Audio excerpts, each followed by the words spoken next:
Somos Luis Velázquez y Eduardo Porcarelli. Los invitamos a que nos acompañen todos los viernes a las 9 de la mañana en El Séptimo Laberinto. Un viaje por los confines de nuestro mundo interior y exterior. Ciencia, filosofía y esoterismo por lavisiónradio.net. Información que va contigo. El Séptimo Laberinto. Hoy tenemos un tema súper interesante con un maestro, es el maestro yogi Enrique Moya. Enrique Moya tiene estudios universitarios en economía y psicología, ha sido profesor de yoga por más de 40 años en Montreal, Ginebra, Madrid, reconocido por la Asociación Española de Practicantes de Yoga, la Unión Europea de Yoga y el Yoga Vedanta Forest Academy.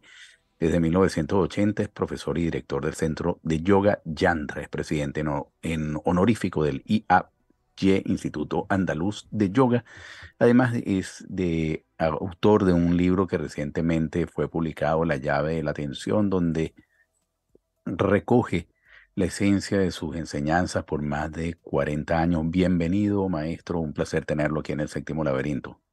Bienvenidos. Yo estoy encantado de estar aquí con vosotros, estar hablando a tantos sitios de América. Me gustaría conocer en qué momento usted descubre debe volcar su atención hacia el cultivo interior, hacia el cultivo de su espíritu. Al inicio de su libro usted relata algunas anécdotas de la niñez, pero ¿en qué momento usted dice, bueno, soy consciente de que debo dedicarme a mi cultivo interno? Que creo que hay de por medio allí algo vinculado también con la atención, porque usted señala también que la atención es como el puente entre la conciencia y la experiencia. Y la existencia. Y la existencia, perdón. Sí, correcto, sí. Bueno, yo te diría que desde muy pequeño yo era una persona, vamos a decir, que trataba de profundizar en lo que es la vida. Quizá por tener la suerte de que vivía en un barrio en lo que entonces era el Extrarradio de Madrid y mi padre tenía una bodeguita y entonces yo llegaba del colegio y estaba con unas ganas enormes de bajar a la bodega de mi padre y allí pues claro, igual me decía mi padre, ayúdame a esto tal, y yo veía a la gente y veía cada rostro y un poco percibía un poco el ánimo porque las bodegas algún día, igual que las tabernas, algún día se escribirá que han sido como pequeñas islas terapéuticas, yo lo nombro en el libro. Y entonces siempre me ha llevado mucho, digamos, la capacidad mía de, pero ¿para qué estamos aquí? ¿Esto qué va a ser? ¿Termina cuando el cuerpo se queda inerte? ¿Aquí hay algo más? Siempre he estado como investigando y cuando descubrí el yoga, como es tan sólido y tan profundo, me di cuenta de que había un poco descubierto lo que estaba buscando. Y ahí empezó más todo mi camino de investigación y de experimentación dentro del yoga. Es un honor tenerlo acá y conversar con usted, más que una entrevista, es una conversación muy grata, muy amena con usted. Y hay una cosa que cuando se hizo la promoción del flyer donde anunciamos esta conversación, hubo uno de las personas que nos sigue que nos preguntaba, nos decía que bueno, que efectivamente esa era una cosa muy importante, pero ¿qué pasa con algo anterior a todo esto que tiene que ver con parar la mente? Sí. La mente, eso se ha explicado bastante mal. Yo ahí soy muy crítico. Porque parar la mente es como si alguien me dijese a mí, mira, para estar tranquilo quiero parar mi respiración. Y yo le diría, no, hombre, lo que tendrás es que respirar adecuadamente. La mente no hay que pararla. La mente hay que comprenderla. Y entonces cuando la comprendes, comprendes que es una herramienta maravillosa pero que tiene un sobrepeso en esta sociedad. Y es que le hemos dado nuestra identidad a la mente. Entonces, al tener ese sobrepeso, la mayoría de las personas viven totalmente instalados dentro de una actividad, porque la mente es una actividad de cognición. A través de los sentidos entra información, a través de nuestras experiencias, digamos, de base inconsciente, biológica y psicológica, clasificamos esa información, le damos un signo y produce en nosotros una respuesta. Es decir, es algo que está en constante movimiento. Entonces, el que está totalmente metido ahí, claro, dice, yo querría experimentar paz si esto se parase. Pues es más sencillo que pararlo, porque no hay que pararlo. Es dar como un pasito atrás y observar a la mente pensar. Y entonces la propia observación tiende a llenar de luz lo observado.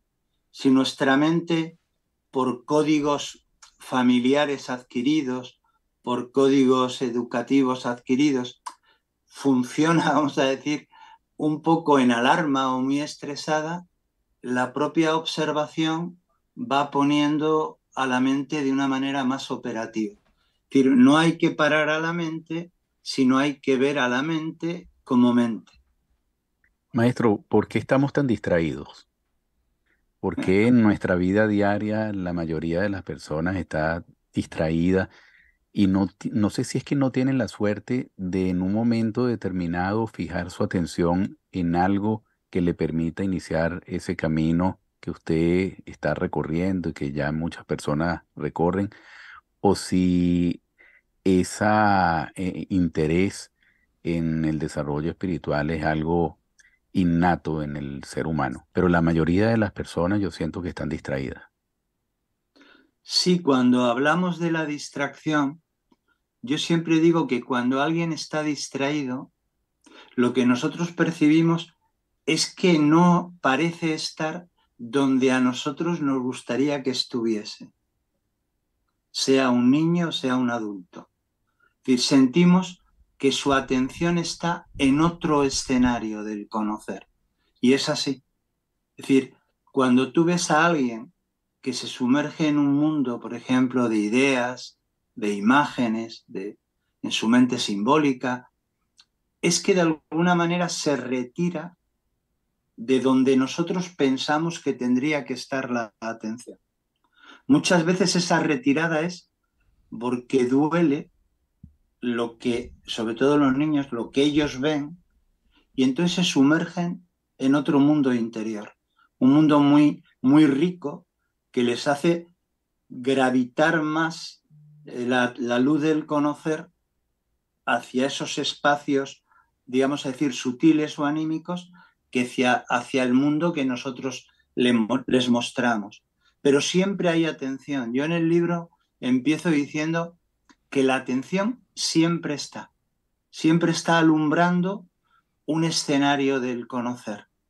Siempre, siempre hay atención. O sea, con la vida siempre hay atención.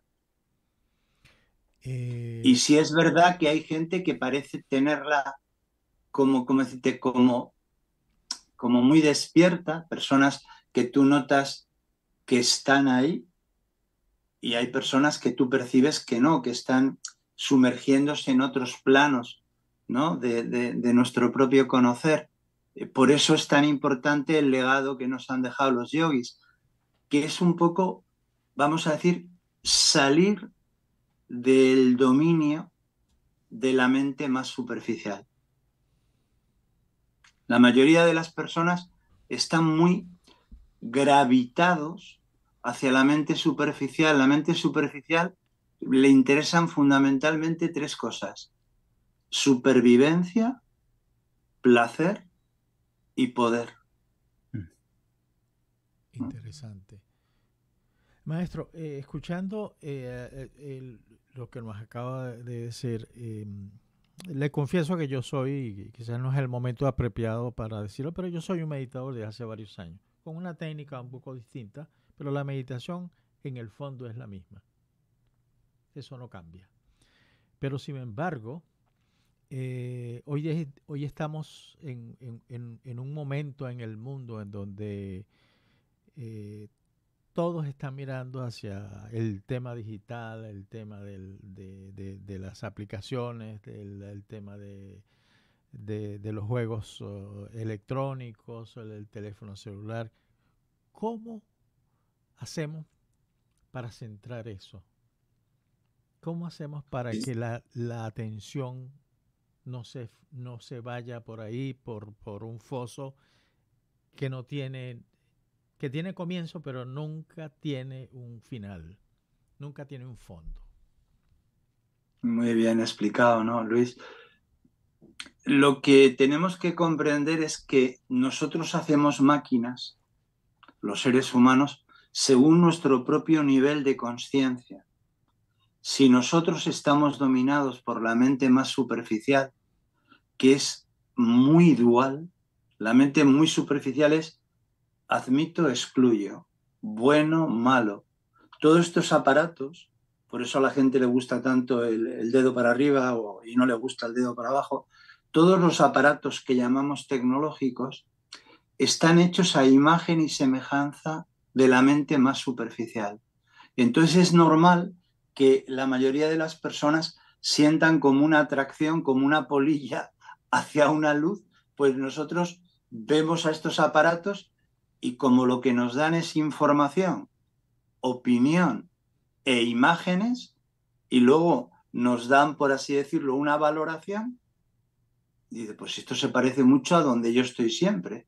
Yo estoy siempre mirando lo que opino, mirando la información, mis imágenes internas, valorándome o castigándome. Estos aparatos son igual que yo. Y por eso hay esa atracción. Hasta que el ser humano no vaya abriéndose primero hacia su mente más profunda y luego ya hacia el propio ser, hacia la propia esencia que tiene cada forma, y que en la forma humana esa esencia se puede reconocer, hasta que no avancemos un poquito, durante un tiempo tendremos que estar pasando un poco, por así decirlo, esta pequeña gripe de los medios de información, de las plataformas, de las redes sociales, de los teléfonos móviles, de todo esto. Yo, Son muy parecidos a nosotros. yo tengo la misma sensación de Luis, ¿no? Que hay muchos elementos distractores. Si uno compara 30 años atrás, 40 años atrás, no hay tantos elementos distractores como hoy día, el celular y el cable y una cantidad de cosas. Pero sin embargo, pensemos en el caso de una persona que va y se sienta en un banco de un parque y está todo el tiempo pensando en sus problemas, pero un día decide observar lo que está pasando a su alrededor, ver los niños jugar, ver los árboles, ver el día, comienza a desarrollar esa conexión con la experiencia. En, ¿Cómo usted le recomendaría a esa persona canalizar o desarrollar para su beneficio ese momento en que comienza a ser un poco más consciente de lo que lo rodea? Ahí entra ya entonces el utilizar una técnica específica o seguir observando por un tiempo o usar ya entrar al camino de la meditación, pues yo creo que entrar al camino de la meditación sin creer en sus beneficios, sin creer en la oportunidad que va a dar para el desarrollo interno es prácticamente inútil, ¿no? Sí, bueno, es que se plantean muchas cosas, porque si te fijas, realmente uno sale de su mecanicidad adquirida Me gusta ese término.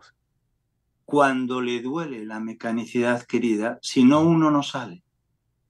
Esto es como tú te quieres despertar de un mal sueño cuando es mal sueño. Qué bueno. Si el sueño es bueno, no te quieres despertar. Entonces, la mayoría de las personas toman conciencia cuando empieza a haber una cierta entropía en su vivir, cuando empieza a haber un cierto dolor. Y ahí empieza el primer acto de conciencia. Es cuando uno dice, yo me siento más o menos a gusto, contento internamente, no tanto porque todo externamente vaya bien. Veo que me puedo relacionar bien con la gente y tal, Y hay mucha gente que honestamente dice, no, si yo estoy sufriendo, estoy alarmado, estoy... Entonces ahí puede haber un momento de gran conciencia en el que tú digas, pues yo voy a observar cuáles son los hábitos que me acompañan, cuáles son las creencias que me acompañan y cuáles son los valores que me acompañan, porque pareciese que yo he venido aquí a vivir, como a florecer, como un árbol viene a dar sus frutos, y parece que no puedo. Estoy asustado, estoy cabreado, estoy enrabietado, y entonces ahí hay como un acto de conciencia. Y en ese acto de conciencia siempre ocurre una cosa que es fantástica. Te permites observar lo que creías ser. Te permites observar a tu cuerpo sintiente o a tu mente pensante. Y entonces, cuando observas eso, la observación tiene una luz que es que te permite ver el núcleo de lo observado. Entonces, cuando una persona empieza a observar y a observar, pues se da cuenta igual que un pensamiento solo es información, que no tiene sustancialidad, que quien le está dando esa sustancialidad soy yo mismo al hacer lo mío. Entonces yo creo que a veces el camino, por desgracia, es sufrir. Hay gente que no necesita de eso, gracias a Dios. Hay gente que por una propia evolución, o por, vamos a decir, por un momento que a veces sucede en una persona, un encuentro con la naturaleza, cuando se enamora uno y activa lo mejor de sí mismo, a veces sale de esa mecanicidad no observada. Pero normalmente parece ser, digo que no siempre, hay que sufrir un poco. Y yo les digo a mis alumnos que ese acto de voy a observar mis hábitos, voy a observar mis creencias, voy a observar mis valores porque no veo que me permitan sentirme a gusto y relacionarme bien con la vida, que parece ser que yo he tomado vida para eso. Curiosamente, eso ocurre en cada meditación. Cada meditación es como un reseteo. Tú te paras y haces que tu mecanicidad con la que tú estabas identificado, en vez de ser sujeto, pueda pasar a ser un objeto de observación. Y eso hace que aparezca, digamos, una dimensión distinta, que es que la propia conciencia empieza a manifestarse en tu vida. Entonces, eso sería un poco, yo les diría a las personas, pues un poco lo que decía Ramana Maharshi, pues párate un poquito, estate quietecito, siéntate un poco y observa. Y mucha gente le preguntaban a Ramana, y maestro, ¿qué observo? Dice, lo que llegue ahora a tu observar. Con eso a veces, porque la observación es tan potente que con que la mantengas, los yogis a veces decimos, bueno, esto es un poco en la tradición del yoga, ¿no? 144 segundos. Bueno, eso ya te digo que es una cosa de tradición. La observación te sitúa en ti. La observación te hace darte cuenta de que tienes una mente, que tienes un cuerpecito, que el cuerpo tiene emociones, que... pero de pronto aparece el yo profundo. La observación es tan poderosa que te sitúa en ti, te sitúa en tu centro. Maestro, desde Lima, Perú, le preguntan lo siguiente. ¿Hay algo en la vida que es fundamental? No es algo inherente al ser humano, sino que va mucho más allá. Que yo creo que es una perturbación, esa es mi opinión particular, que son los apegos. ¿Cómo llegar a la atención con tanto apego que tiene la vida moderna? Y la otra pregunta tiene que ver, ¿es que existe diversos tipos de atención o una atención que sea pura, diáfana? Bueno, primero un abrazo a todo el pueblo peruano, al que estimo profundamente. Los apegos significa que tú hacia un objeto le has dado demasiado valor. O sea, un apego es solamente porque dentro de la psicodinámica el apego tiene que ver con los vínculos y hay un apego bueno, que es vincularse bien con alguien. Cuando yo quiero a alguien, pues le cuido. Eso es, digamos, el apego visto desde la óptica de la psicología. El apego en el plano espiritual es un poco el encadenamiento a algo, ¿no? El sentir que me aferro a algo. Eso es bastante normal cuando tú no percibes tu centro.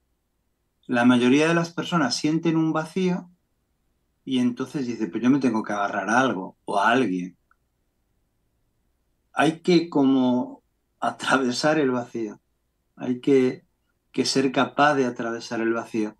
Pero lo normal es que una persona o se aferre a una ideología, o se aferre a una persona, o se encadene a algo. Entonces, claro, la palabra encadenarme, aferrarme, significa que ese apego es pernicioso, porque me hace totalmente, me esclaviza o me hace dependiente, ¿no?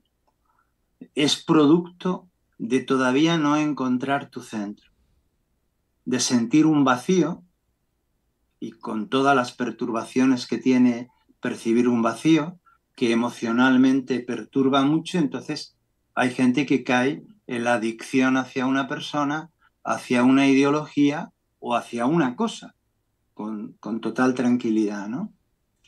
Y a la segunda parte de tu pregunta, claro que hay distintos, vamos a decir, la atención es una, pero cuando la mente todavía obstaculiza mucho, pues diríamos que puede haber una atención cotidiana, que es, por ejemplo, la que yo siento cuando voy al sitio donde normalmente voy a desayunar y de pronto pues me dicen, hola Enrique, te pongo el café con el pan para aceite y notas que te tratan bien, pues esa atención siempre es agradable, ¿no?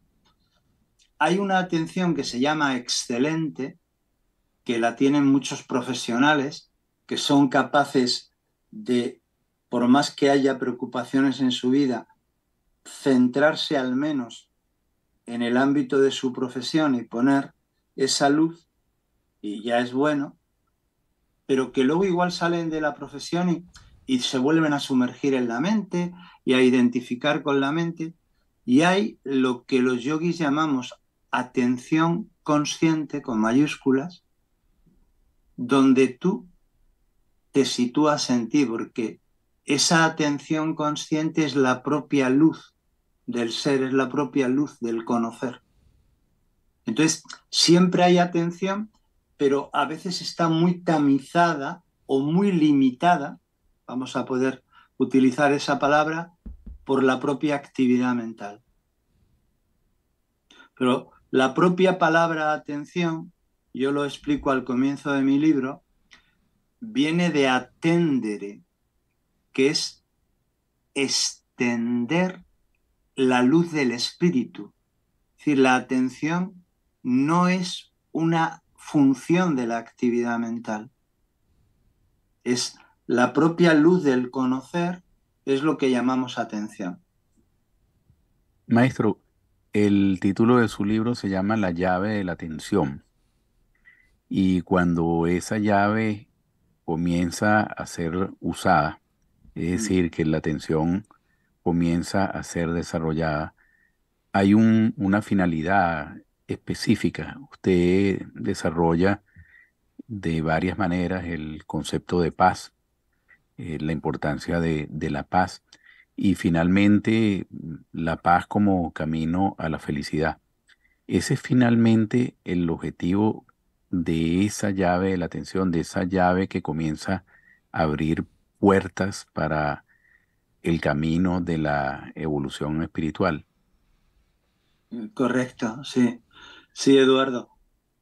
Todos tenemos ya en nosotros, todos, ¿eh? de una manera más activa, menos activa, pero todos tenemos lo que a veces llamamos los yogis el impulso evolutivo de florecer.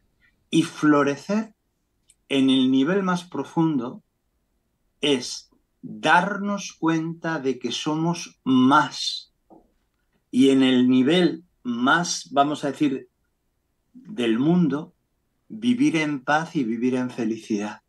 Es decir, a nivel profundo es darte cuenta de que eres más que una forma temporal. Y a nivel terrenal, y que es muy importante, es para florecer, vivir en paz y en felicidad, porque la felicidad, a mí me gusta mucho la etimología de las palabras, y felicidad viene de felicitas, de fertilidad.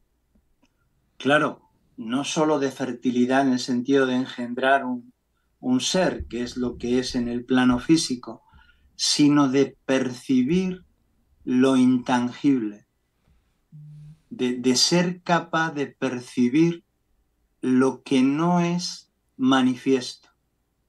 Entonces, la persona que tiene ya abierta esa percepción tiene paz porque ya no está identificado con la actividad de las formas.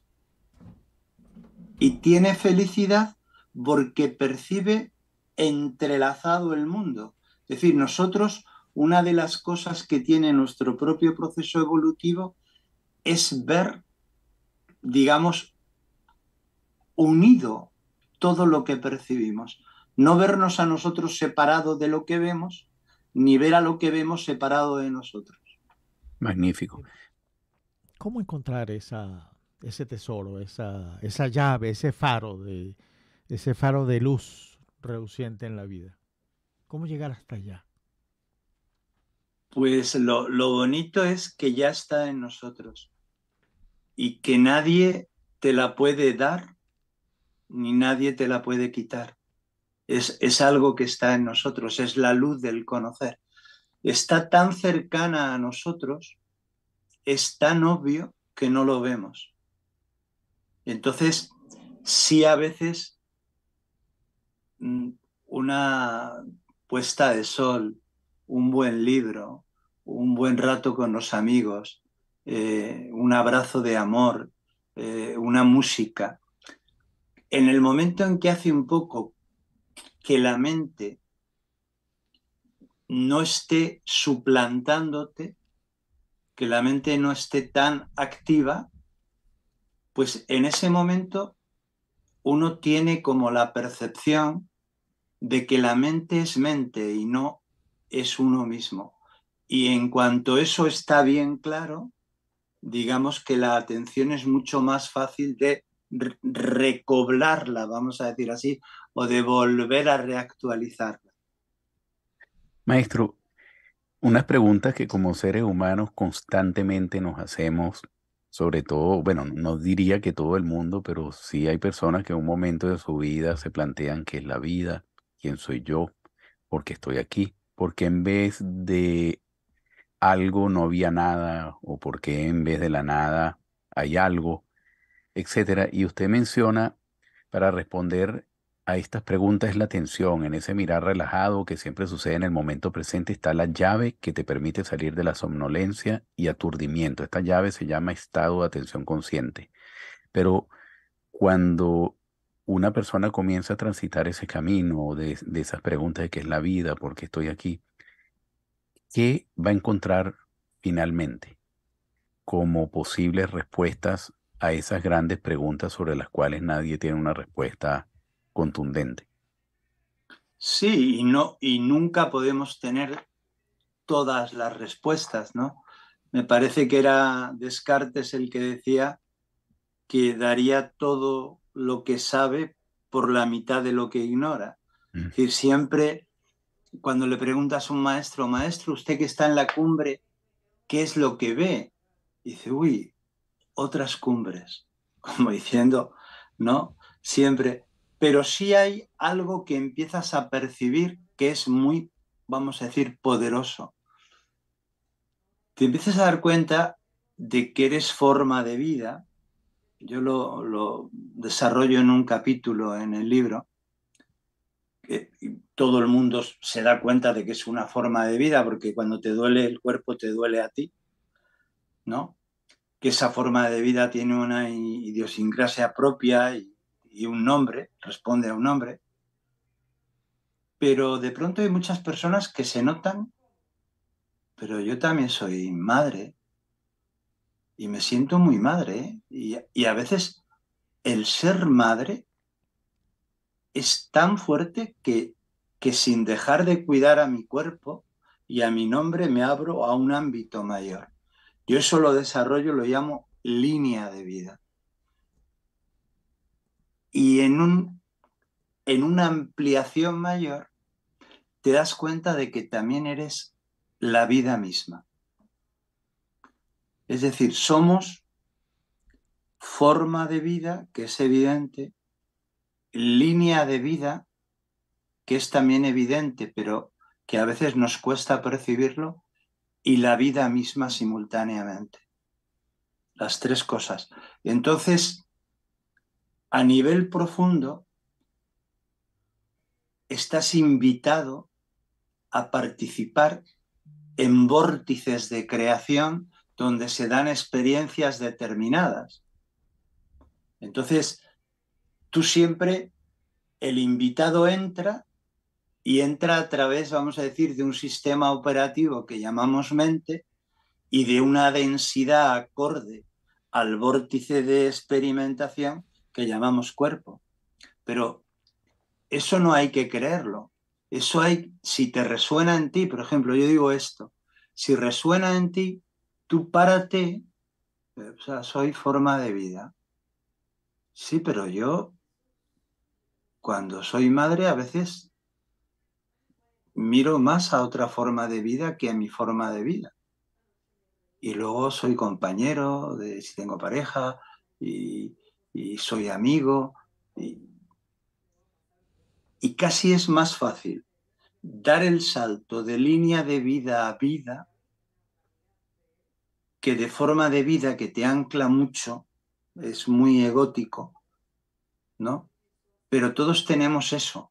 Y entonces eso te abre a una experiencia que, claro, si estás solamente identificado con el cuerpo, y todos hemos estado en un cementerio, despidiendo a algún familiar, a algún amigo, y dices, el cuerpo no se queda aquí, el cuerpo se readapta en lo que llamamos plano material. Los planos sutiles se readaptan en lo que llamamos planos de sutilidad, pero la esencia lo que hace es viajar a su punto de origen, podemos decir, y luego pulsar. Es como si a un nivel fuésemos un eterno viajero en experiencias diversas. Maestro, hace algunos años atrás leí un libro muy interesante de una persona que estoy muy seguro que usted lo debe conocer, que se llama Ramiro Calles. El Fakir, más exactamente, se llama el libro. Y entonces, una de las preguntas que me hice en ese momento, él habla en el Fakir de ese arte de andar en la cuerda floja. Y entonces él habla de la cuidadosa atención, así le dice pues, básicamente. Pero se me crea una confusión. ¿Cuál es la diferencia entre concentración y atención? Sí, bueno, Porque Ramiro, andar en la cuerda floja necesita concentración. sí. ¿O es lo mismo? No, es una modalidad de la atención, porque siempre hay atención. Lo que pasa es que la concentración llega a un momento en que es un poco excluyente para, digamos, alumbrar el objeto. Cuando de concentración se pasa a meditación, que es el estado culmen, realmente ya no hay como paredes que segmenten nada. Entonces, hay una apreciación cognitiva abierta de todo. son como estadios de lo mismo. Siempre hay atención y a veces es necesario, por ejemplo, como bien explica Ramiro en ese libro, pues la concentración cuando se está en aguas turbulentas, que uno dice, ¿no? Uno necesita tener muy claro hacia dónde quiere ir y a veces tiene que canalizar la luz de su atención hacia un objeto sin dejar que nada que no sea ese objeto y la direccionalidad hacia ese objeto entre. Entonces, la concentración es una modalidad de la atención y el estado de atención consciente tiene su culminación en lo que se llama meditación, que meditación es más un estado que una práctica, aunque nosotros lo hemos recibido como prácticas meditativas y está muy bien, pero es un estado que tiene la misma raíz mez que medicina, es decir, es un estado que te cura ¿de qué? Pues te cura de identificarte con lo erróneo. Y cuando dejas de identificarte con lo erróneo, lo que tú eres no lo tienes que buscar, porque lo que tú eres no lo percibías porque tú estabas identificado con lo erróneo. Es decir, fundamentalmente con tu cuerpo y con tu mente. Maestro, usted en su libro comparte 5 prácticas para desarrollar la atención, pero dedica un espacio particular a lo que es la atención plena en la vida cotidiana. ¿En qué consiste esa atención plena en la vida cotidiana? Porque mucha gente cuando se le plantean estos temas dice, bueno, pero es que yo no tengo tiempo, ¿no?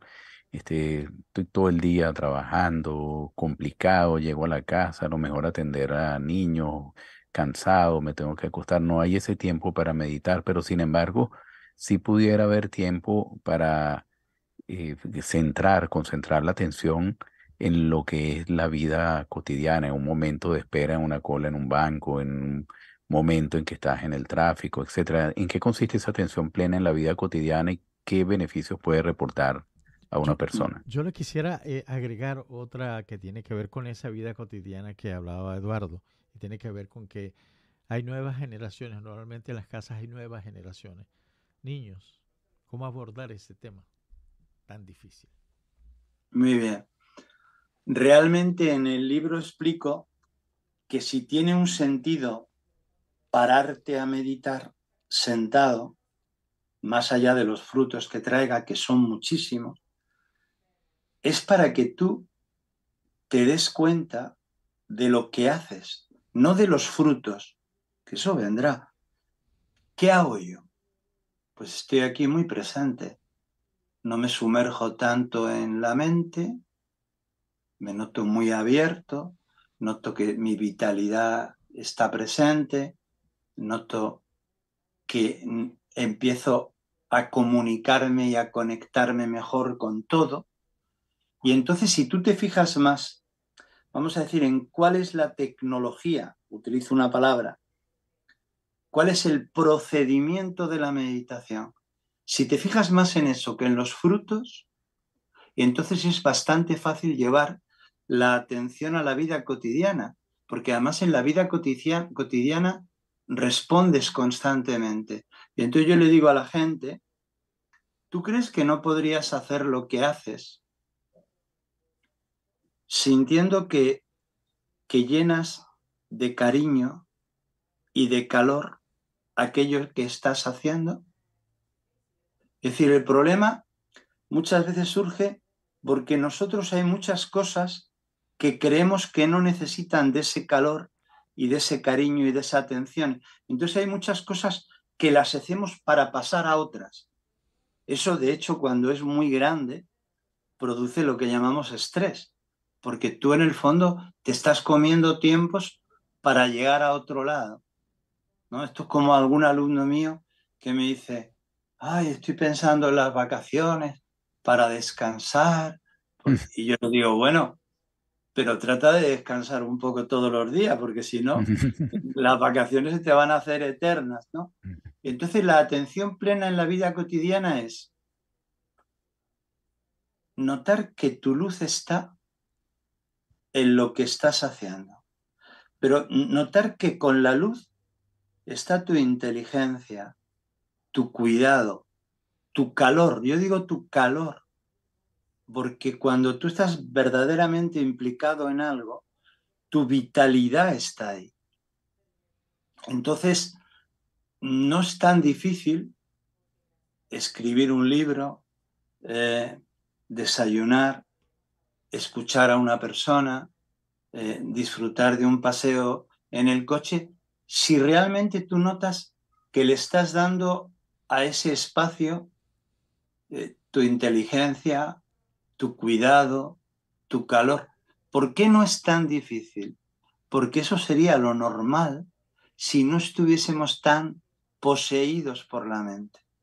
En el libro digo que antiguamente a los que estaban poseídos por la mente se les llamaba mentecatos. Mentecato significa literalmente aquel que está poseído por su mente. Entonces, si entiendes más, por zanjar, ¿no?, la preparación meditativa y no te importa tanto los frutos, si tú te pones a meditar, no pendiente si te va a traer paz o no, sino ahora no es momento de moverme, ahora no me duermo, pero ahora me han advertido de no sumergirme en el río psicoemocional. Si te quedas con eso y lo llevas a la vida cotidiana, yo te diría que casi es más fácil en la vida cotidiana, porque hay más input que te invitan a responder, es más, vamos a decirlo, interactivo. Y entonces no sería tan difícil, ¿no? Y con los niños, a la pregunta que hacía Luis, yo siempre digo que los niños al principio aprenden de aprender y de aprender con H intercalada con lo que sienten en los adultos. Entonces yo, por ejemplo, que soy abuelo y que juego mucho con mi nieto, como haya un momento que me despiste, me dice, abuelo, abuelo, como diciendo que me estás escuchando, pero me parece que no estás presente. Entonces los niños quieren eso, quieren que tu calor, que tu atención, que tu inteligencia, que tu cuidado esté con ellos. Nosotros creemos que eso parece que es un esfuerzo, ¿no? El único esfuerzo es que nosotros tenemos una adicción a identificarnos y a sumergirnos con la mente, es decir, a ser mentecatos, y salir de ahí va a costar un poco. Pero si a alguien le dijésemos, ¿no te parece que lo normal es que tu calorcito esté donde estés, tu cuidado estés donde estés y tu inteligencia esté donde estés? Diría, hombre, pues claro, eso es lo natural. ¿Y por qué no ocurre eso? Ah, no, porque yo estoy soñando despierto. Y entonces vas en el coche y estás pendiente de dónde vas a llegar y no de disfrutar de un paseo en coche. Que hay gente que no tiene coche, que no puede igual escuchar la radio o ver el paisaje. Entendido. Maestro, usted en uno de los capítulos finales del libro le hace un llamado, un SOS a la humanidad. ¿En qué consiste ese SOS a la humanidad? Pregunta súper profunda. Pues la humanidad como una línea de existencia dentro del inabarcable bosque de la existencia, la humanidad es un colectivo de formas donde el creador puede ser consciente de su creación. Es algo revolucionario, una forma donde la esencia de la forma puede ser consciente de que está explorando un vórtice de la creación. Entonces, eso se puede dar colectivamente en la humanidad si hubiese determinados seres humanos que ya su vibración es sentimiento más comprensión, estuviese ahí. Es decir, hay muchos seres que ya saben que todo lo que ven fuera son ellos también.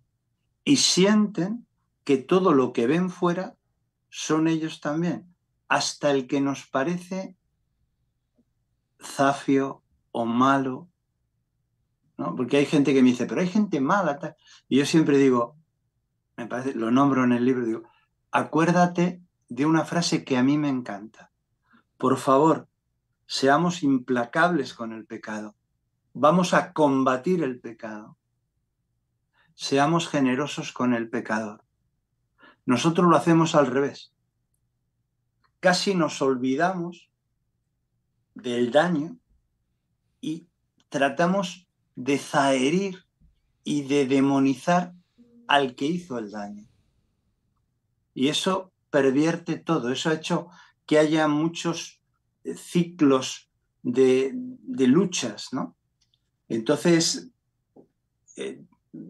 podemos ser una humanidad consciente. Entonces, una humanidad consciente podría realmente como ser un mensaje dentro de las formas de vida existenciales.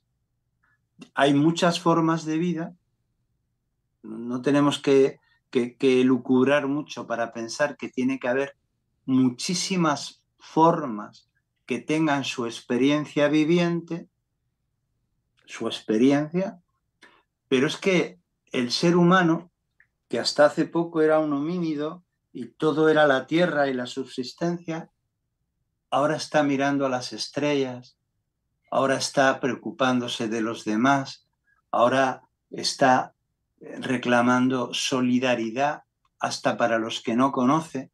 ¿Entiendes? El ser humano está haciendo algo que es muy interesante dentro de la propia forma, digamos, de manifestación de la existencia.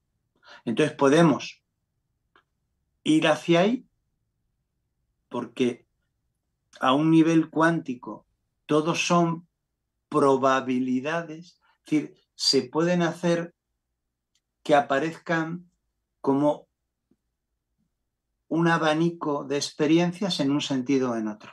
Podemos involucionar, podemos evolucionar. Sí.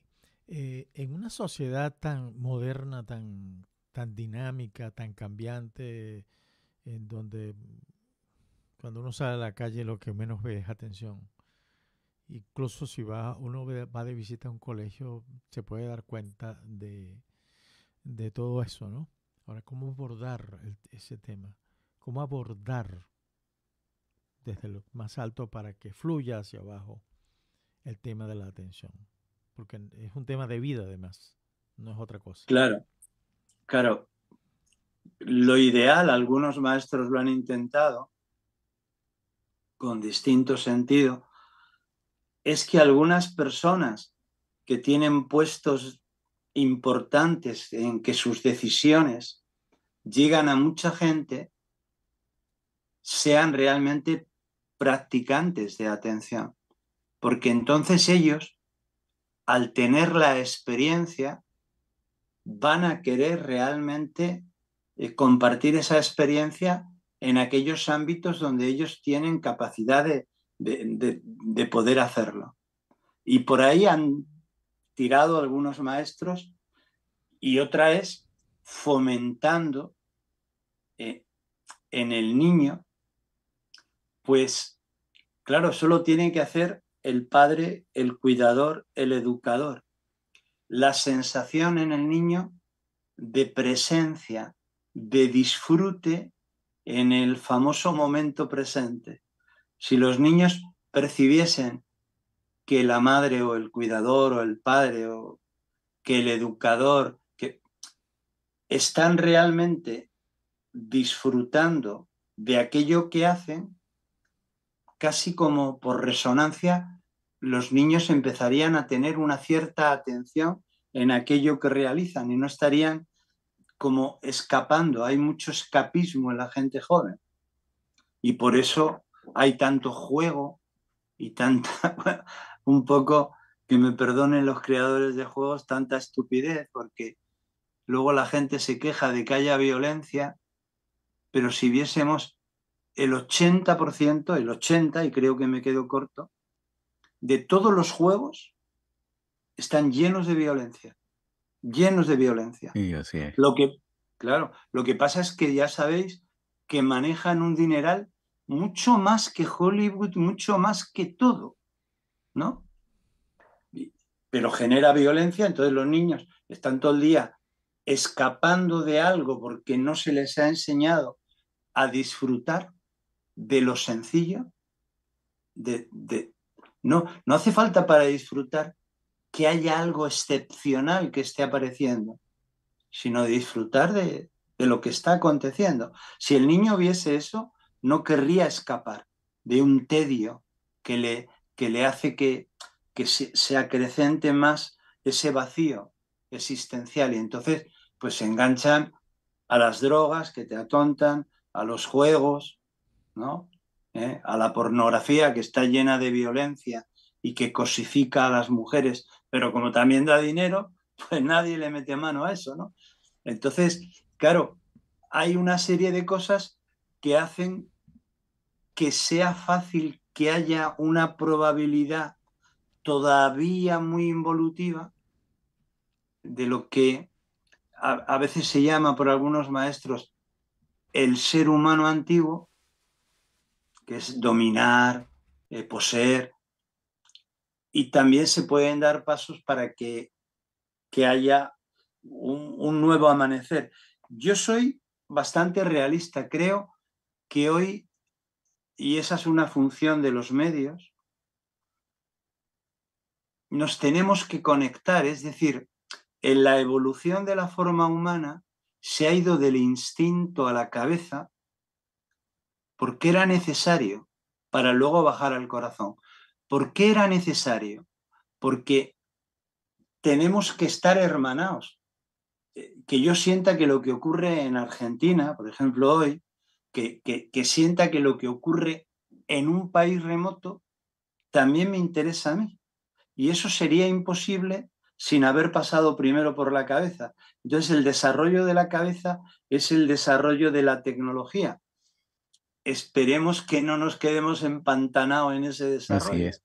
Maestro, el final de su libro usted le dedica un espacio a ser agradecido. Bueno, ya se nos acabó el tiempo y nosotros queremos agradecerle que usted haya compartido con nosotros estos minutos, este conocimiento y bueno, un placer conocerlo y muchas gracias por habernos acompañado en el día de hoy. Pues para mí, Eduardo y Luis, ha sido muy placentero hablar con vosotros, muy placentero, y todo mi paz y mi amor para todos los seres que nos están viendo o escuchando.